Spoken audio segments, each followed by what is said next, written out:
नमस्कार, जय हिंद। मैं अविनाश कुमार सिंह आप लोगों का हार्दिक स्वागत करता हूं। और इस वीडियो को कंटिन्यू करने से पहले मैं एक इंपॉर्टेंट बात आप लोगों से कहना चाहता हूं कि इस वीडियो को आप तब भी कंटिन्यू करना जब आप अच्छी बातें तो सुन ही सकते हो, लेकिन साथ ही साथ बुरी बातों को भी डाइजेस्ट कर सकते हो। आपके अंदर वो डाइजेशन पावर होनी चाहिए कि हार्श रियलिटी को हम लोग डाइजेस्ट कर पाए, क्योंकि अमूमन हम लोग ऐसी बातों को फीड नहीं करते हैं जिस वजह से हमारा ब्रेन इन तरह की बातों को प्रोसेस नहीं करता है और सही डिसीजन अपने करियर के लिए हम लोग कभी ले नहीं पाते हैं, क्योंकि हम सिर्फ गुड्स दिखाते हैं, बैड्स को नहीं दिखाते हैं। और आज की वीडियो में हम लोग JW 2024 के रिजल्ट को एनालाइज करेंगे, लेकिन यहां पर गुड्स से ज्यादा बैड्स को हम लोगों को समझना होगा और उस हार्श रियलिटी को जानना बहुत जरूरी है ताकि हम अपने नेशन को इवॉल्व कर सकें। और इन बातों के लिए ना, जैसे कि मैंने आप लोगों को अपने वीडियो लेक्चर्स में बताया है कि mathematics is the language of nature. Nature से बात करने की जो भाषा है ना, वो मैथमेटिक्स है। और आज हम उसी का प्रयोग करके नेचर को, यानी कि इस एग्जाम को ऑब्जर्व करने वाले हैं और अपने इंडिया के फ्यूचर को एक्सप्लोर करेंगे कि वो कितने संकट में है। यस, देश संकट में है और वो क्यों है, वो मैथमेटिक्स हमें बताएगी। यहां पर मैं अपनी तरफ से कुछ भी ऐड ऑन नहीं करने वाला हूं। कंप्लीटली स्टेटिस्टिक्स के बेसिस पर हम लोग यहां पर चीजों को समझेंगे ताकि बच्चे और पेरेंट्स अपने फ्यूचर के लिए, एटलीस्ट अपने फ्यूचर के लिए सही डिसीजंस और सही रास्ते को चुन सकें। और इसके लिए हमें इस बात को समझना होगा कि हमारे पास जो मेरा ब्रेन वाला वीडियो लेक्चर था उसमें मैंने आप लोगों को बताया था कि हमारा ब्रेन नोन इंफॉर्मेशन को ही प्रोसेस कर सकता है। तो वो नोन जो इंफॉर्मेशन है जो हमारे पास इस वक्त अननोन है, मिसिंग है, हम उस इंफॉर्मेशन के साथ यहां पर एनालिसिस शुरू करेंगे और देखेंगे कि हमारे को क्या करना है कि हमारे देश का एजुकेशन सेक्टर जो है वो सही डायरेक्शन में आ जाए। अब अगर हम स्टार्ट करते हैं JW 2024 के रिजल्ट से, हालांकि रिजल्ट आए हुए काफी टाइम हो चुका है, बट मैं ये वीडियो तभी बनाना चाहता था जब मैं कंप्लीट इंफॉर्मेशन गेन कर लूं और सही डेटा इंटरनेट पर अवेलेबल हो जाए, उसके बाद ही मैं ये वीडियो बनाने जा रहा हूं।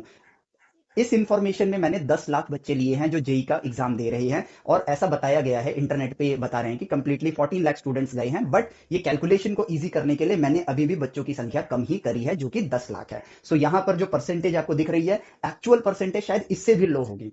तो अब इस बात को समझते हैं।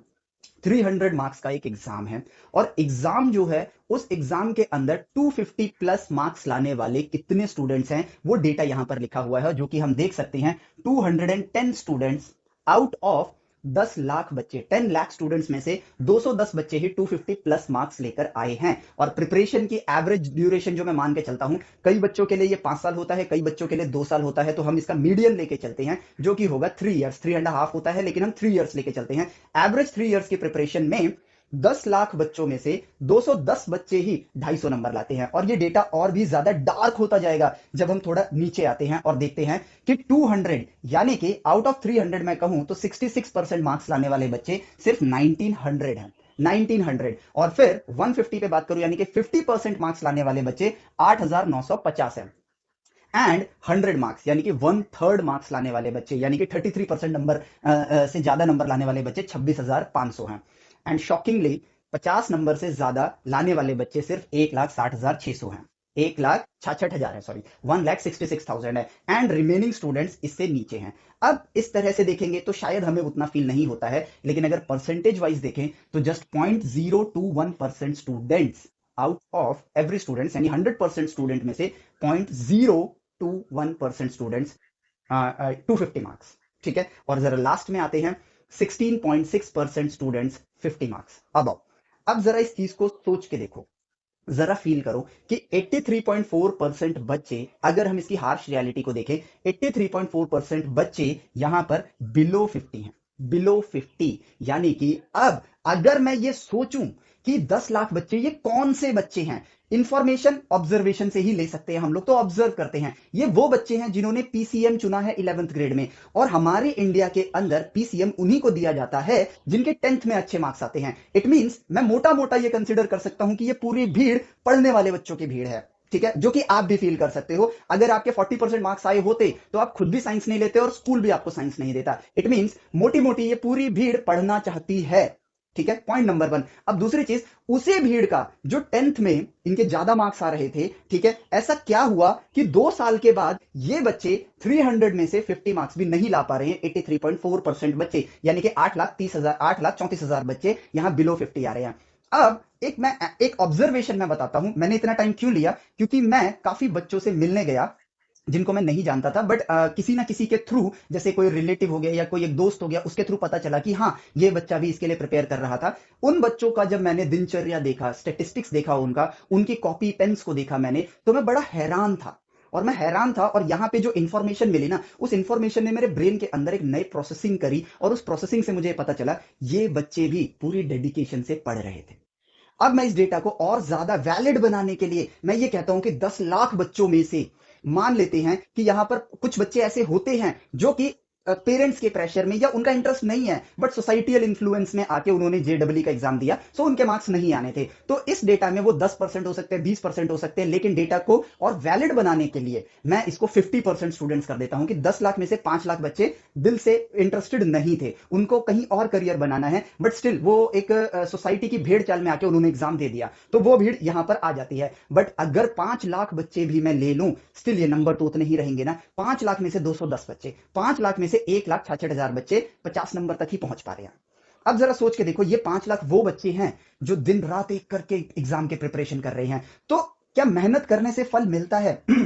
जरूरी नहीं है। ये स्टेटिस्टिक देखो, हम अपने से कुछ नहीं बोलेंगे, mathematics is the language of nature. तो मैथमेटिक्स ये कह रही है कि उन्होंने मेहनत करी है, बट उनको फल नहीं मिला। आज वो परेशान है, एडमिशन के लिए परेशान है, उनके चेहरे पे वो स्ट्रेस देखा है मैंने।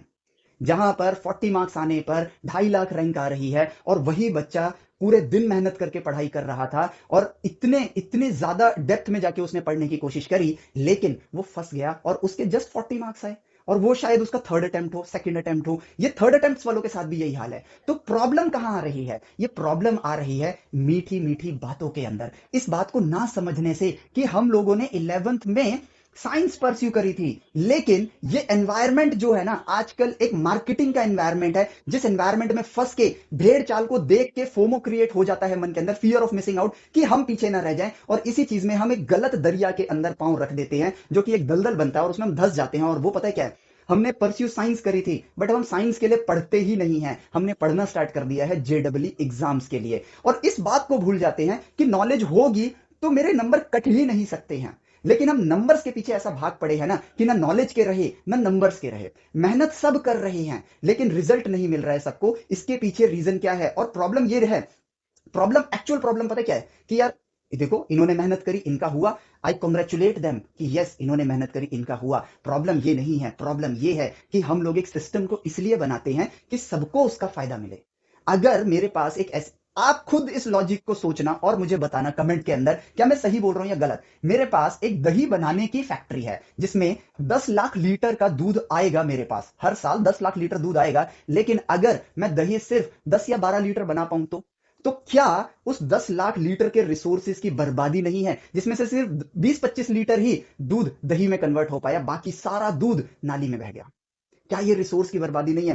क्या एज अ ह्यूमन बीइंग आप एक नेशन के लिए रिसोर्स नहीं हो? एज अ पेरेंट सोचो, क्या मेरा बच्चा नेशन के लिए आगे चल के एक रिसोर्स नहीं बनेगा? रिसोर्सेज के दम पे ही तो एक ह्यूमैनिटी जिंदा है, पूरी हर एक प्रजाति रिसोर्सेज के दम पे ही तो आगे बढ़ती है। रिसोर्सेज ही कच्चे हो जाएंगे तो हमारा सर्वाइवल कैसे होगा? हम अपने नेशन को इवॉल्व कैसे करेंगे? और कितना हार्श रियलिटी इसमें यह है कि ये जो रिसोर्सेज है ना, ठीक है, एग्जाम्स में अच्छे मार्क्स आने से हमको एक मोटिवेशन मिलता है इंटरनल और मेहनत करने की, लेकिन जब जेडब्ल्यू का एग्जाम होता है ना, तो मोटिवेशन मिला, लेकिन मेजॉरिटी ऑफ द पॉपुलेशन जो 10th तक मोटिवेटेड थी, वो मेजॉरिटी ऑफ द पॉपुलेशन ने अपना इंटरनल मोटिवेशन खो दिया है।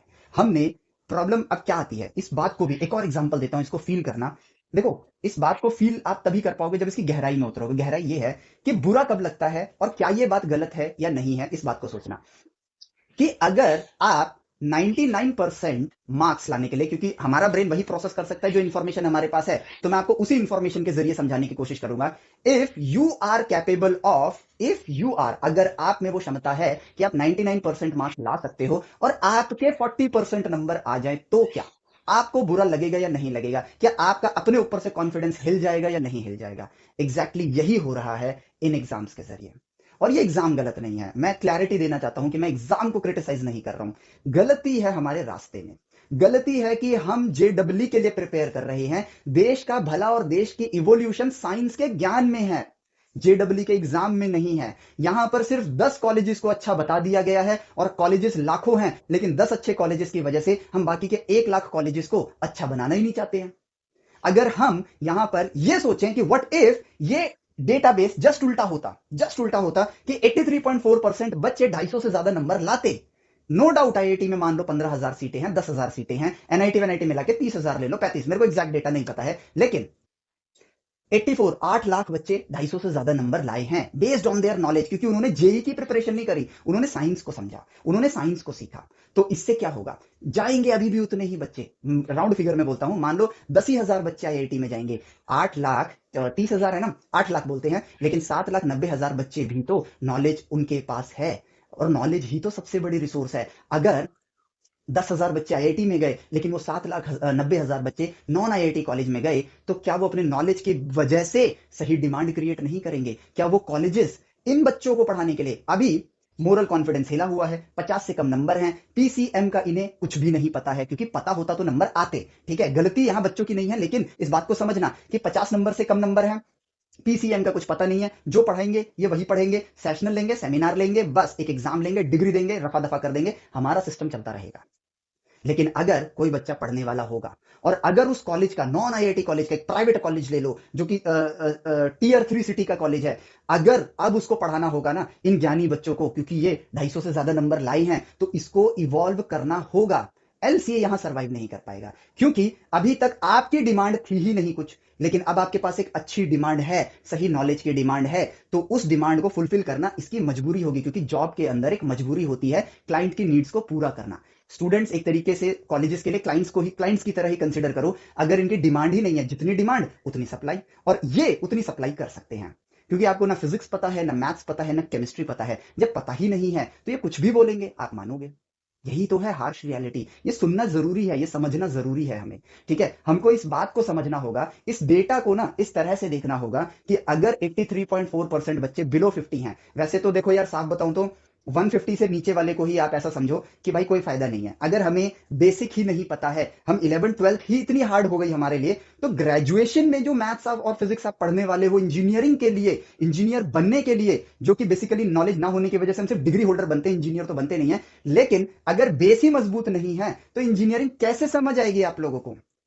नहीं समझ पाओगे। मैकेनिकल इंजीनियरिंग मान लो आप कर रहे हो, एग्जांपल लेता हूं, या सिविल इंजीनियरिंग कर रहे हो, आपको बस इतना पता होगा कि इस पुल को बनाने के लिए, ठीक है, जो ये शाफ्ट है, इसको बेंड करने से इस पे बेंडिंग स्ट्रेस आता है, लेकिन आपने पुल बनाने का एक मेथड सीख लिया है, और उसी मेथड को अप्लाई करके आप पुल बनाने का काम करते रहोगे, या एक मशीन के जॉइंट्स को जोड़ने का काम करोगे। That is not engineering, that is ITI.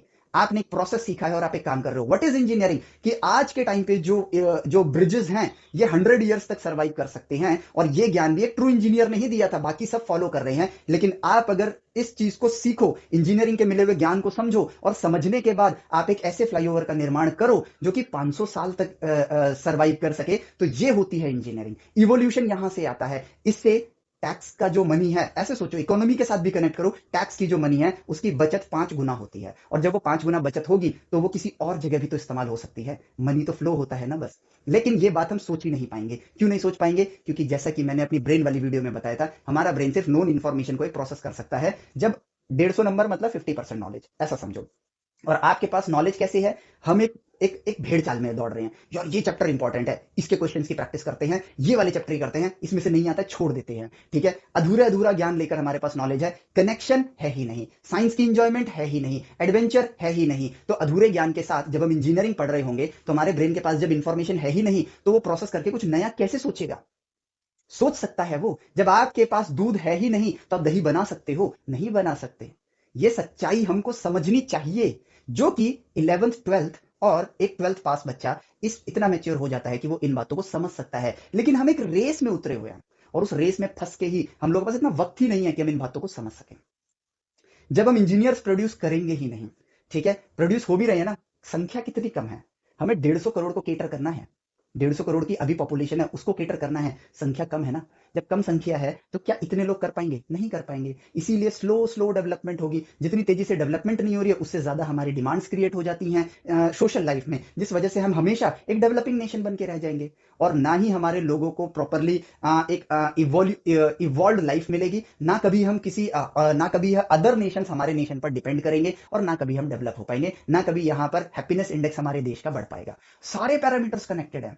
Who you are as a student, who you are the future of country. आप देश का भविष्य हो, और देश के भविष्य का मेजॉरिटी पोर्शन गड्ढे में है। जब वो गड्ढे में है तो वो तो गड्ढे से निकलने की मेहनत कर रहा होगा, लेकिन प्रॉब्लम पता है क्या है? उसको ये पता ही नहीं है कि गड्ढे से बाहर निकलना कैसे है।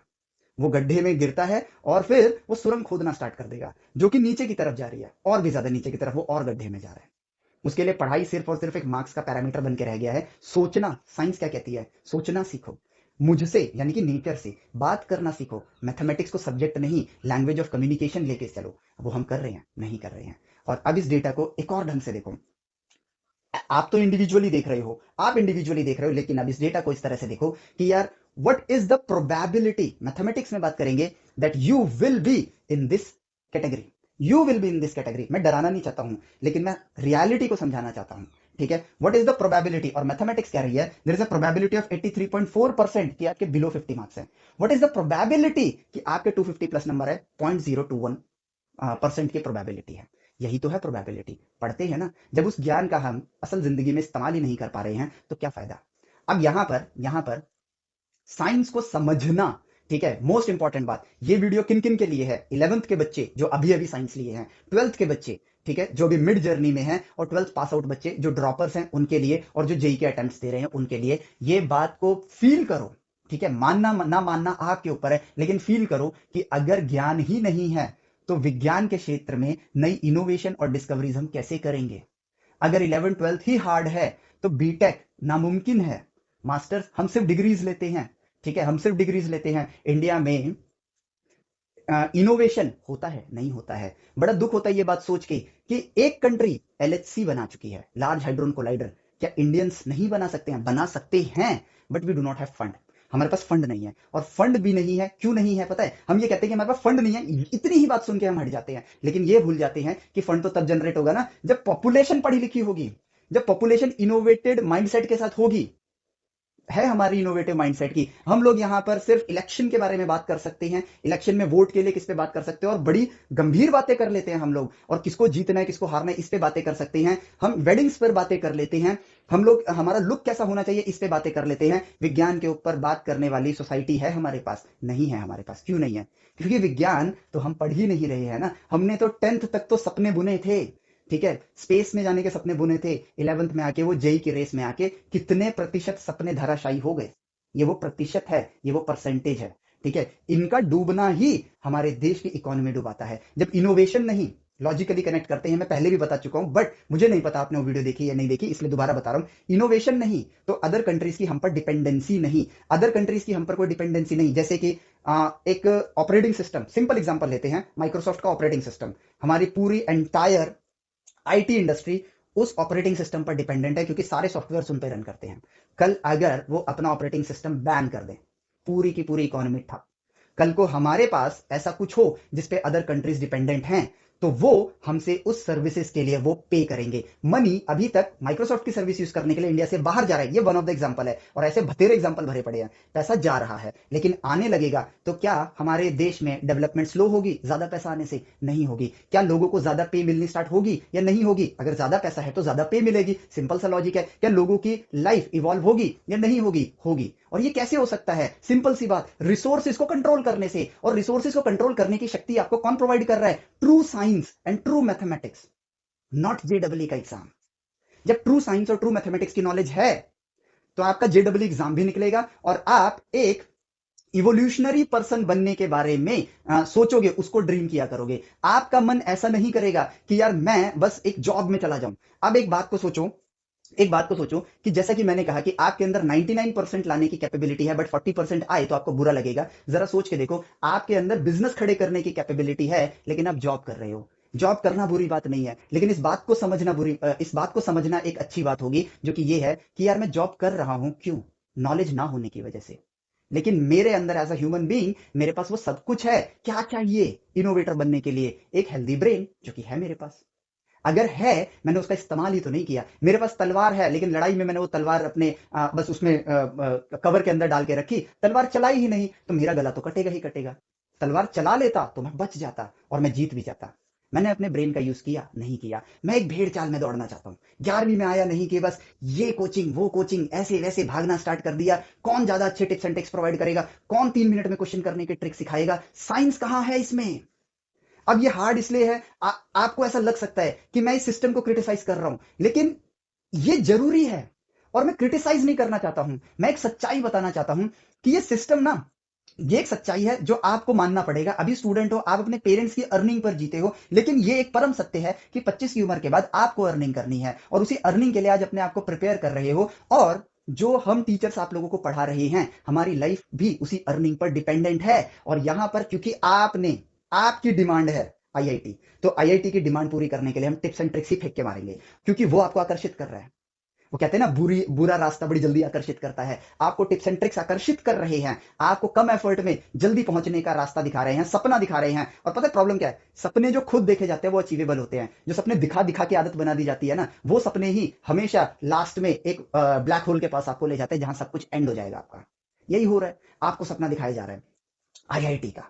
अब एक प्रैक्टिकल बात है, 10 लाख बच्चों में से, ठीक है, इसमें से मान के चलो यही 8,950, ठीक है, थोड़ा सा और ले लो, 120 नंबर तक एज्यूम कर लो, 120, 10,000, यानी कि 1% हुआ, 10 लाख का 1% हुआ, ठीक है। 1% बच्चे आईआईटी में जाने वाले हैं, तो क्यों ना हम साइंस को परस्यू करें? What is the probability that मुझे आईआईटी मिलेगी? आईआईटी मिलेगी 1%। अगर 10,000 बच्चों को मिलती है, खुश तो उसमें भी वही है जिसको सीएस मिल गई, डिमांडिंग ब्रांच, ठीक है, जिसको माइनिंग मिल गई, वो खुश है? नहीं है। यही रियलिटी है। हम आईआईटी के स्टेटस के लिए आगे जा रहे हैं। क्या हम साइंस के लिए एडमिशन ले रहे हैं? क्या हम साइंस को इंजॉय कर रहे हैं? साइंस बोरिंग है? बिल्कुल नहीं। बट रास्ता गलत है ना, इसलिए बोरिंग है।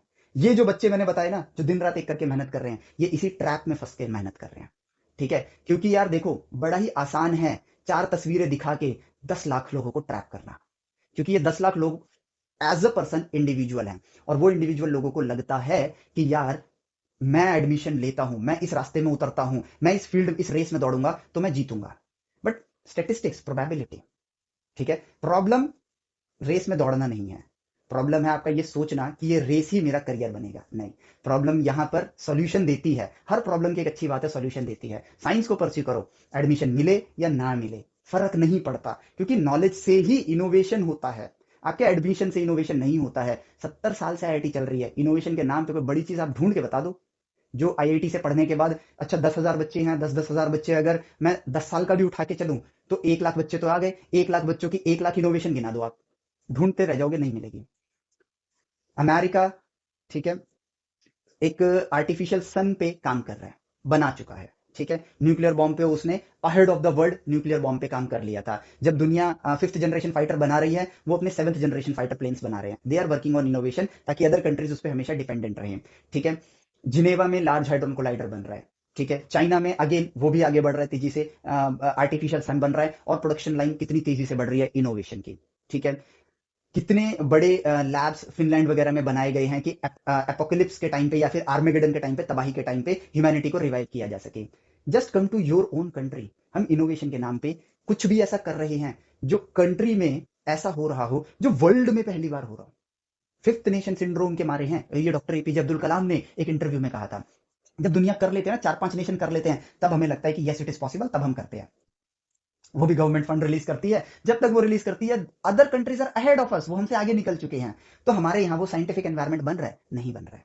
इस बात को समझो, और इन्हीं चीजों को फील करने के बाद ही मैंने यहाँ पर स्टेम वेदास को स्टार्ट किया। साइंस, टेक्नोलॉजी, इंजीनियरिंग, मैथमेटिक्स, ये 4 ऐसे वेद हैं आज के जमाने के, जो पूरे नेशन को इवॉल्व करने की शक्ति रखते हैं।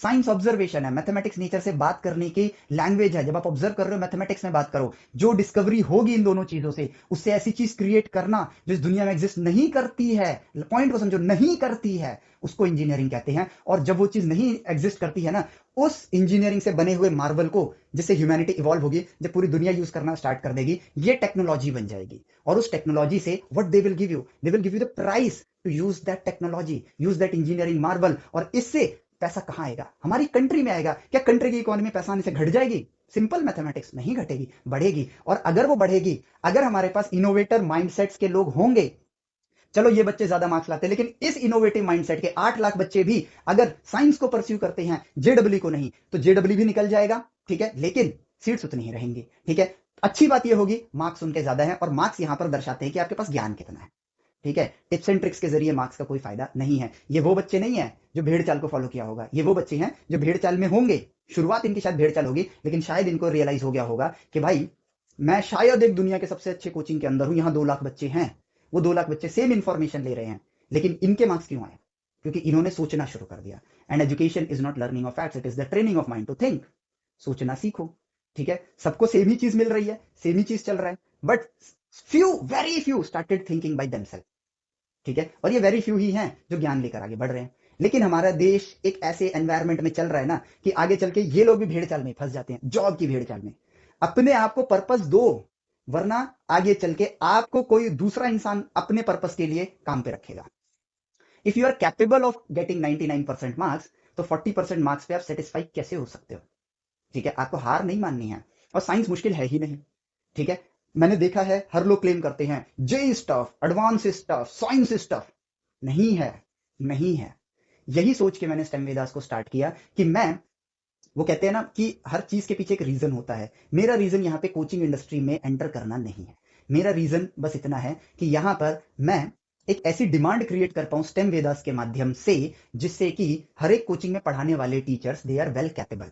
वो भी यहाँ पर इसी ट्रैप में फंसे हुए हैं कि वो भी 99% मार्क्स ला सकते हैं, बट 40% पे ही वो सेटिस्फाई हो रखे हैं, बिकॉज आपकी डिमांड जेडबल की है। हमें तो साइंस को एंजॉय करना है ना भाई। साइंस अगर हम एंजॉय करेंगे, साइंस को हम लोग पढ़ेंगे, हम लोग सोचेंगे, वाद विवाद करेंगे। हम सुनते हैं, याद करते हैं, ऐसे थोड़ी होती है साइंस। वाद विवाद होना चाहिए, आपको अपनी ऑब्जर्वेशन करनी चाहिए, और उस ऑब्जर्वेशन के बेसिस पर क्वेश्चन करना चाहिए और सोचना चाहिए। जवाब हमेशा दूसरों से नहीं, खुद से ढूंढने की आदत डालनी चाहिए। क्वेश्चन वाले आंसर नहीं, उस ऑब्जर्वेशन से आने वाले जवाब, जो ट्रू क्वेश्चंस होते हैं, उनके जवाब खुद से सोचना चाहिए, और जो जवाब मिलेगा ना, वही है the true path of science. Mathematics के जरिए बात करना स्टार्ट करो ना, मैथमेटिक्स सब्जेक्ट है, एक भी चैप्टर छोड़ना, इट्स लाइक नॉलेज को अधूरा कर देना। यही सत्य है। और इससे होगा क्या? वो कैपेबल हैं, हमारा एजुकेशन सेक्टर के अंदर टीचर्स कैपेबल है 99% लाने के लिए, बट हमारी डिमांड नहीं है। इस वजह से वो नहीं कर रहे हैं, बिकॉज जैसा कि मैंने कहा 25 की उम्र के बाद हमको बिना अर्निंग के नो वन कैन सर्वाइव। तो उस अर्निंग के लिए डिमांड की ही सप्लाई पूरी की जाती है, जो डिमांड होगा उसी की सप्लाई पूरी होगी। और यहां पर हम लोग एक स्टेम वेदास एक अलग सेक्टर के जरिए, एक एजुकेशन सेक्टर के अंदर एंट्री तो ले रहा है, लेकिन वो आपकी डिमांड को पूरी नहीं करेगा, टिप्स एंड ट्रिक्स की डिमांड को पूरी नहीं करने वाला है। और स्टेम वेदास आपको ये कह के आपको एनरोल करने के लिए नहीं कहेगा कि हम आपका जेडब्ल्यू निकालेंगे। ये मैं ऑन कैमरा बोल रहा हूं, क्योंकि स्टेम वेदास का मोटो जेडब्ल्यू है ही नहीं। हमारा मोटो सिंपली है साइंस। हम साइंस पे फोकस करेंगे। कोई भी वीडियो लेक्चर, और मैं चाहूंगा कि जो मैंने क्लेम किया है, आंख बंद करके बिलीव मत करो, वीडियो लेक्चर्स को देखो और बिलीव करो, तभी जब आपको लगे कि हाँ ये बात सच है। हम लोगों का टारगेट जेडब्ल्यू एग्जाम नहीं है, क्योंकि हम लोगों का टारगेट है इस नेशन को इवॉल्व करके इस परसेंटेज को यहां पहुंचाना। एडमिशन 10,000 बच्चों का ही होगा, हमारा टारगेट है मार्क्स नॉलेज से आने चाहिए, उस पर फोकस होना चाहिए, क्योंकि देश में वैज्ञानिक मानसिकता का होना जरूरी है। क्योंकि ज्यादा लोग जब वैज्ञानिक मानसिकता के होंगे तो एक भीड़ होगी हमारे पास, और जब भीड़ होगी ना तो उनपे चर्चाएं होंगी, और जब चर्चाएं होंगी ना, चर्चा करने से ही आइडिया निकल कर आता है, और जब आइडिया आएगा ना तो वो आइडिया उसके लिए चैलेंज होना चाहिए, जेडब्ल्यू उसकी जिंदगी का चैलेंज नहीं होना चाहिए। जब उसके पास वो आइडिया आएगा ना, उस आइडिया को एक इनोवेशन तक तब्दील करने में वो मेहनत करेगा। और सोचो, वही मेहनत करने का सपना आप बचपन में देखते थे। एक छोटा बच्चा, एक प्रैक्टिकल और एक हार्श एग्जांपल लेता हूं। छोटा बच्चा है, 5th ग्रेड में है, रॉकेट बनाने का सपना देख चुका है। रॉकेट का एग्जांपल लेता हूं, ठीक है। बड़ा हुआ, उसको पता चला 800 करोड़ रुपए लग जाएंगे। फर्स्ट टाइम बना रहे हैं ना वो, ठीक है, उसके पास कोई मैन्युफैक्चरिंग सेटअप भी नहीं है। 800 करोड़ रुपए लग जाएंगे, ठीक है। 800 करोड़ का एग्जांपल लेते हैं, सिंपल। अब बात यहां पर यह आती है कि इंडिया का सबसे हाईएस्ट पैकेज उठा लो। इंडिया में मिलने वाला, फॉरेन से भी जो मिलता है हाईएस्ट पैकेज जो है, वो सुनने में आता है 2 करोड़, 1.75 करोड़, या कभी कभी 2.3 करोड़ का, जो कि 2 या 3 बच्चों को ही मिलता है, ठीक है। चलो मान लेते हैं ये वही बच्चा है, किस्मत से ये वही बच्चा है जिसको 2 करोड़ का पैकेज मिल गया, ठीक। सोच लिया आपने। अब जरा ये सोचो कि इसको अपने बचपन का एक सपना, जो बड़ी उम्मीद के साथ, बड़ी खुशी के साथ, बड़ी स्माइल के साथ इसने देखा था, मैं रॉकेट बना के स्पेस में जाऊंगा, ठीक है। 800 करोड़ रुपए जमा करने में 800 करोड़ को 2 करोड़ से डिवाइड करो, 400 साल लग जाएंगे। अगर वो 1 रुपए भी खर्च ना करे तो उसका जीवन ही नहीं है 400 साल का। क्या जॉब करके आप अपने एक्चुअल ड्रीम, ये गाड़ी खरीदने वाले ड्रीम नहीं, घर खरीदने वाले ड्रीम नहीं, ये सब एक मोह माया, एक ट्रैप है। एक रॉकेट बनाने का, एक स्पेस में जाने का सपना ये पूरा कर पाएगा?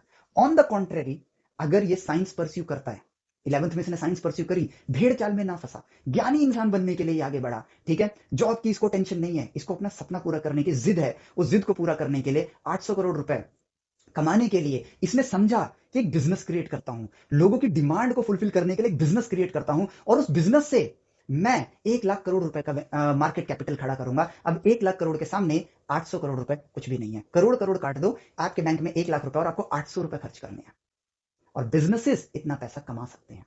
सपना पूरा किया जा सकता है। जेफ बेजोस का ब्लू ओरिजिन, क्या उसका सपना, उसने बोला था आई हैड अ ड्रीम, बचपन में मेरा ड्रीम था कि मैं स्पेस में घूम कर आऊं, ठीक है, लेकिन अगर मैं जॉब करता तो मैं ब्लू ओरिजिन नहीं बना सकता था, क्योंकि इसको बनाने में 30-35 हजार करोड़ रुपए का खर्चा लगा है अभी तक। जॉब करता, क्या वो 30-35 हजार करोड़ रुपए इकट्ठा कर पाता? नहीं कर पाता। और आज उसने अपना सपना भी पूरा किया और ब्लू ओरिजिन को एक बिजनेस भी बना दिया जो कि फ्यूचर में अर्निंग देगा। ये चीज को समझो ना, ज्ञानी इंसान अपने रास्तों की प्रॉब्लम्स को हटाने के लिए खुद पे डिपेंड करता है, whereas non knowledgeable person हर वक्त डिपेंडेंट रहेगा कि यार ये करवा दो, बस इधर जॉब लगने के लिए क्या करूं, इधर एडमिशन ले लेता हूं, ये कर लेता हूं, ये नोट्स पढ़ लेता हूं, ये फॉलो कर लेता हूं, टॉपर्स की वीडियो देखेगा, ऐसा कर लेता हूं, वैसा कर लेता हूं, बस मीठी मीठी बातें सुन के हार्श रियलिटी को भूल के अपनी जिंदगी का बेड़ा गर्क करेगा। क्योंकि प्रोबेबिलिटी, मैथमेटिक्स बोल रही है your probability is very low. और जो सक्सेस के पीछे आप भाग रहे हो ना, वो सक्सेस जो मोह माया में फंसने वाला सक्सेस है, जिसके पीछे भाग रहे हो, उस सक्सेस को पाके आप अपने बचपन के ड्रीम्स को ही कॉम्प्रोमाइज कर रहे हो। मान लिया भाई रॉकेट बनाने का सपना पूरा नहीं भी हुआ, लेकिन आपने वो जर्नी आपकी जिंदगी की कितनी मजेदार होगी ना, कि आपने उस सपने को पूरा करने के लिए अपने आप को 2 करोड़ रुपए पैकेज से भी कई गुना ऊपर लेकर चले गए। मान लेते हैं आप 800 करोड़ तक नहीं पहुंचे, 2 करोड़ से तो पहुंच ही नहीं सकते हो, लेकिन 800 करोड़ के करीब भी पहुंच गए, तो भी वो जर्नी कितनी मजेदार होगी। आप थोड़े पैसों से चूक गए मान लो, लेकिन 2 करोड़ की अर्निंग से बिना 1 रुपया खर्च किए भी आपको 400 साल लगेंगे। मैथमेटिक्स है, ये सब कुछ मैथमेटिक्स है। Mathematics is the language of nature to understand. Stem Vedas के अंदर मैं आपको बोल रहा हूं कि एनरोल करो। आपने शायद कोई इंस्टीट्यूट भी एनरोल कर लिया होगा, फर्क नहीं पड़ता है, ठीक है, आप एनरोल करो just to, not for IIT, not for mains advance, कुछ नहीं, जस्ट फॉर प्योर साइंस। मैं हर एक लेक्चर को इसी तरह बनाऊंगा जो ऑब्जर्वेशनल बेसिस पर होंगे, जो नेचर को समझ के ही हम उसके रिजल्ट तक पहुंचेंगे, कंक्लूड करेंगे। एक कम्युनिटी बनाई है मैंने, थिंकर्स की कम्युनिटी, जहां हम अपने सवालों को सबके सामने रखेंगे, और यहां पर ज्यादा से ज्यादा लोगों का आना बहुत जरूरी है। और यहां पर आप कहोगे एनरोलमेंट की fees, fees is very low. यहां पर इस बिजनेस को रन करने के लिए आई ऑल्सो नीड मनी। 25 साल के बाद without money no one can survive, so for that मैंने यहां पर फीस रखी है only 2500 for 2 years, not 1 years। 2 साल का 11th एंड 12th की पूरी जर्नी साथ में, जिसमें आपके एग्जाम्स रिलेटेड क्वेश्चंस को नॉलेजेबल वे में हम लोग डिस्कस करेंगे, एग्जाम भी निकालेंगे, ठीक है। एक फियर तो देखो आपके मन में हमेशा रहेगा, एक दिन में एक वीडियो से आपका फियर नहीं जाने वाला है, बट हाँ ये एक सच्चाई है कि हम एग्जाम्स को भी उसमें ध्यान देंगे, एग्जाम के लिए भी हम लोग पढ़ाई करेंगे, लेकिन प्रायोरिटी हमारी साइंस होगी, प्रायोरिटी हमारी मैथमेटिक्स होगी। हमें जो टारगेट है, हमारा टारगेट ये नहीं है कि 250 नंबर में स्टेम वेदास के जरिए 10 स्टूडेंट्स का एडमिशन हो जाए, उनकी फोटो चिपका के हम ये इतने परसेंट बच्चों को अपने यहाँ एनरोल कराएं, नहीं, हमारा टारगेट बस इतना है कि ये परसेंटेज यहाँ पहुंच जाए। और ना ही हम कभी इन चीजों के लिए एडवर्टाइज करेंगे कि हमारे यहाँ से ये बच्चा सेलेक्ट हुआ, वो बच्चा सेलेक्ट हुआ है। It's pure science, pure science. Because nation का इवॉल्व होने पे, नेशन तभी इवॉल्व हो सकता है जब हमारे पास प्योर साइंस होगी, साइंटिफिक माइंडसेट होगा, और आप लोगों को यहां जुड़ना बहुत जरूरी है। इसीलिए फीस बहुत लो है, अफोर्डेबल, वेरी अफोर्डेबल, गांव गांव के बच्चा भी इसको अफोर्ड कर सकता है। लेकिन एज यूजुअल मेरा लक इतना अच्छा नहीं है, यूट्यूब पे 20 या 25 व्यूज वाला चैनल है, अभी मेरा न्यू चैनल है, ठीक है, बट वट इफ आप लोगों को, अगेन मैं बोलूंगा, आंख बंद करके भरोसा नहीं करना है। स्टेम वेदास के एप्लीकेशन का लिंक आपको डिस्क्रिप्शन में मिलेगा, जाओ उसको डाउनलोड करो। 50% सिलेबस वैसे भी फ्री रहता है उसमें, ठीक है, मैंने कर रखा है, जनरली लोग 2-3 लेक्चर फ्री रखते हैं, बट 50% सिलेबस वैसे भी फ्री डाल रखा है मैंने। आओ एक्सप्लोर करो, कुछ कम नहीं मिलेगा, उम्मीद से ज्यादा ही मिलेगा, और लेक्चर्स के जरिए आप लोगों को सही इंफॉर्मेशन मिलेगी। ऑब्जर्व करो, कंपेयर करो, ठीक है। कंपेयर करना क्यों जरूरी है? आप कहोगे कि कंपेयर क्यों करें, क्योंकि ये आपके फ्यूचर का सवाल है, मेरे नहीं, आपके फ्यूचर का सवाल है। स्टेम वेदास इनोवेशन करना चाहता है, स्टेम वेदास एजुकेशन सेक्टर के अंदर रिवॉल्यूशन लाना चाहता है, ताकि हमें कोचिंग्स के साथ कंपीट नहीं करना है, मुझे इस एजुकेशन सेक्टर के साथ कंपीट नहीं करना है, मुझे इस एजुकेशन सेक्टर के अंदर एक नई डिमांड क्रिएट करनी है, जो कि है साइंस की डिमांड। हमें साइंस परस्यू करना है, हमें मैथमेटिक्स को परस्यू करना है, ये डिमांड क्रिएट करनी है। उसके बाद स्टेम वेदास अपना बैग बंद करे और चला जाएगा। सबके अंदर ये भावना आ जाए, बस और कुछ नहीं। हमने टारगेट लिया है कि यहां की भीड़ को ऊपर पहुंचाना है। हमारा टारगेट जेई में एडमिशन नहीं है। ऊपर जाएंगे तो उस भीड़ से बच्चे आईआईटी में जाएंगे, ऑब्वियस सी बात है, लेकिन सब जाएंगे नहीं। अब सीधी सी बात है, सिंपल एग्जांपल, अगर मैंने 1 लाख बच्चों को एनरोल करा लिया है तो, और मैं ये कहूं हर एक बच्चे को मैं इंडिविजुअली कहूं कि आपका एडमिशन तभी होगा जब आप स्टेम वेदास में पढ़ोगे, तो मैं झूठ बोल रहा हूं। क्योंकि 1 लाख बच्चे आ चुके हैं, जाएंगे सिर्फ 10,000 बच्चे। फैक्ट है ना। 90,000 बच्चों को तो अभी भी एडमिशन नहीं मिलेगा। तो एडमिशन के पीछे मत भागो, ज्ञान के पीछे भागो। क्योंकि जब आप ज्ञानी होगे ना, आप हर कॉलेज को आईआईटी बना सकते हो। लेकिन क्योंकि हम इतनी सीमित ज्ञान के साथ 4 फॉर्मूले याद करके हम इंजीनियर बनने जा रहे हैं, तो क्यों वो कॉलेज वाले, जब आपकी डिमांड ही नहीं है, तो वो क्यों वो कॉलेज वाले अपने आप को इवॉल्व करेंगे? नहीं करेंगे। आईआईटी अच्छा क्यों है? बिकॉज इनके पास नॉलेज है, तो इनको वैसे ही प्रोफेसर रखने पड़ेंगे जो इनकी डिमांड फुलफिल कर सके। सत्य को समझो, हम पूरे नेशन में आईआईटी क्रिएट कर सकते हैं, हर कॉलेज को आईआईटी बना सकते हैं, अगर हमारा एजुकेशन सेक्टर सही डायरेक्शन में आ जाए तो। सबसे इंपॉर्टेंट बेस ही एजुकेशन है भाई नेशन के लिए, और हमने उसी पर ध्यान नहीं दिया है। 1950 की कार और 2024 की कार में जमीन आसमान का अंतर है। 1950 में हमारे क्लोथिंग में और आज की क्लोथिंग में कितना इवोल्यूशन हुआ है। 1950 में म्यूजिक इंडस्ट्री और आज की म्यूजिक इंडस्ट्री, जो बैकग्राउंड म्यूजिक बनता है, सिंगर की बात नहीं कर रहा हूं, उसने कितना इवॉल्व किया है। लेकिन 1950 में जो टॉर्क की डेफिनेशन है और जो आज भी टॉर्क की डेफिनेशन है, वो तो नहीं बदलेगी, लेकिन स्टिल पढ़ाने के तरीके में कोई इवोल्यूशन आया? नहीं आया। 1950 में जिसने टॉर्क पढ़ा था ना, वो भी नहीं समझ पाया। 2024 में जो टॉर्क पढ़ रहा है वो भी नहीं समझ पाया। उसको टॉर्क के बारे में सिर्फ इतना पता है, it is R cross F vector.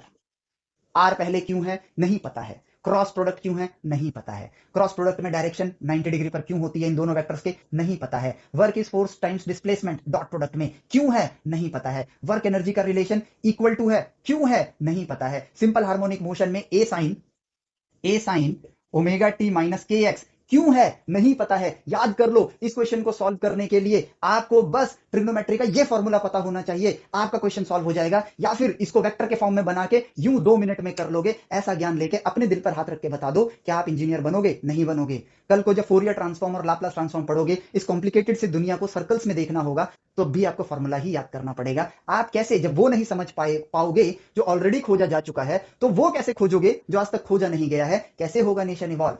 इस बात को समझने की बहुत ज्यादा जरूरत है, और इस बात को प्रोपगेट करने की बहुत ज्यादा जरूरत है। स्टेम वेदास में आप लोगों का हार्दिक स्वागत है, और मैं चाहूंगा कि आप प्लीज स्टेम वेदास के साथ ज्वाइन करो। इनिशियल डेज में है, लेकिन मेरा टीचिंग का एक्सपीरियंस 12 साल का है, और इन 12 सालों में मैंने चीजों को ऑब्जर्व किया है, एक्सप्लोर किया है। मैं जब तक दूसरों के साथ एसोसिएटेड था, नहीं थे मेरे हाथ खुले हुए नहीं थे, बट अब, पहले मैं टीचिंग शौक के लिए करता था, ठीक है, और बहुत कम लोगों के साथ अटैच रहता था, but now I want to connect with the entire nation. और मैं चाहता हूं कि आप लोग आओ और यहां पर एसोसिएट हो। अपने सवालों की आपकी कोई बाउंड्रीज नहीं है, ठीक है, नो बाउंड्रीज, जो है पूछो। और मुझे सब कुछ आता है? नहीं, लेकिन मैं सीख सकता हूं, यस। आपका आईआईटी में एडमिशन स्टेम वेदा से होगा? नहीं। आपको ज्ञान मिलेगा? यस। क्या ज्ञानी होने से आप नेशन इवॉल्व कर सकते हो फ्यूचर में? वो आपके ऊपर है कि आप ज्ञान का इस्तेमाल करते हो या नहीं करते हो, लेकिन ज्ञान सही देंगे, इस बात की गारंटी हमारी है। आईआईटी में जाओगे हमारी वजह से? नो गारंटी, क्योंकि ज्ञान देने से कोई इंसान सेलेक्ट नहीं होता है, ज्ञान लेने से होता है, और ये पूरा क्रेडिट आपको जाएगा अगर आप जाओगे तो। लेकिन अगेन, जब आप जा रहे होगे ना, तो मैं ये नहीं कहूंगा आपका सपना पूरा हुआ, अभी तो जर्नी शुरू हुई है। आप टीजर देख रहे हो 11th 12th में, अब इंजीनियर बनो, सोचना सीखो। इंजीनियरिंग की दुनिया में ऐसे मार्वल्स क्रिएट करो जो आज तक क्रिएट नहीं हुए हैं। हमारे नेशन को इवॉल्व करो। यूएस जैसी कंट्री हम पर डिपेंडेंट होनी चाहिए, हमारी कंट्री उन पर नहीं होनी चाहिए। तभी हम उनके सामने अपनी छाती चौड़ी नहीं कर पाते हैं। उनके पास इतना बड़ा इंफ्रास्ट्रक्चर डेवलप्ड है कि वो अदर नेशन के लोगों को जॉब्स दे सकते हैं। हमारे पास इतना भी इंफ्रास्ट्रक्चर नहीं है कि हम अपने देश के लोगों को जॉब दे सकें। और जॉब तो 40% वाली क्राइटेरिया है ना, कैपेबल तो आप 99% के लिए हो, बिजनेसेस क्रिएट करने के लिए हो। सोचो इस बारे में, ये सच्चाई, ये हार्श रियलिटी है, लेकिन यही हार्श रियलिटी आपको सही रास्ते पे जाने का रास्ता दिखा रही है, सही रास्ते पे जाने का रास्ता दिखा रही है। तो चुन लो उसे। आपने एडमिशन ले रखा है, कोई बात नहीं, सुपर अफोर्डेबल है, आओ। ये भी फीस मैंने इसलिए रखी है क्योंकि मुझे इस सिस्टम को रन करना है। अगर रन नहीं करूंगा तो मैं भी नेशन इवॉल्व नहीं कर सकता हूँ। जस्ट फॉर 2 ईयर्स, ये वैलिडिटी 2 ईयर्स के लिए, यानी कि ईयरली ये 1250 बनता है, ठीक है। आओ, कम्युनिटी का पार्ट बनो, नेशन को इवॉल्व करते हैं। प्रायोरिटी जेई नहीं है। हालांकि उस पे नाम लिखा हुआ है जेई, ताकि लोगों को अट्रैक्ट कर सकूं। जो जिस पार्ट को आपको एनरोल करना है, जेई मेंस एंड एडवांस लिखा हुआ है, just to attract people. Knowledge के दम पे जेई के लेवल को आज के टाइम पे हुआ बना पड़ा है कि ये है टफनेस, ठीक है, ये है टफनेस, और जेई यहां स्टैंड करता है। हमारा टारगेट है जेई को यहां लेकर आना, ठीक है। ये साइंस के वो बच्चे हैं जो 10th तक पढ़ने वाले थे, ये 10 लाख बच्चे वो हैं जो पढ़ना चाहते हैं। मीठी मीठी चिकनी चुपड़ी बातों में आके बेचारे इतने बुरे हालात में आ जाते हैं। That's it. इस वीडियो को मैं यहां पर एंड करूंगा। और यूट्यूब पर भी मैं नया हूं, so it is not promoting my videos. अगर आपको लगता है कि मैं कुछ अच्छा कर सकता हूं और आपका साथ दे सकता हूं, तो प्लीज ज्यादा से ज्यादा अपने दोस्तों को इसको प्लीज शेयर करना, और चैनल को सब्सक्राइब जरूर करना, क्योंकि कुछ अपडेट्स और आने वाले हैं, तो उन अपडेट्स को भी देखना। और वीडियो लेक्चर्स आपको यूट्यूब पर भी मिलेंगे, कम्युनिटी आपको एप्लीकेशन पर मिल जाएगी। एप्लीकेशन का बेस्ट पार्ट आप लोगों के लिए रहेगा, हर चीज एक प्रॉपर सीक्वेंस में होगी। और एप्लीकेशन पर आओ, एनरोल करने की कोई जल्दी नहीं है मुझे। आपको आना है, इवेल्युएट करना है। जब आपको लगे कि मैंने जो यहां क्लेम कर दिया है ना वो सही बोला है, तभी आप एनरोल करो इसे। That's it. इस वीडियो को यहां एंड करते हैं। प्लीज अगर आपको लगता है अपने दोस्तों को शेयर करो, क्योंकि इट्स टाइम, 11th ग्रेड अब शुरू होने वाली है। कुछ बच्चे 12th ग्रेड में होंगे और कुछ बच्चे ड्रॉपर्स होंगे, तो it's time to share this thing. Let's evolve nation together. Nation को इवॉल्व करते हैं। सो मिलते हैं आपसे किसी नेक्स्ट वीडियो लेक्चर के अंदर। Till then take care, bye bye, जय हिंद।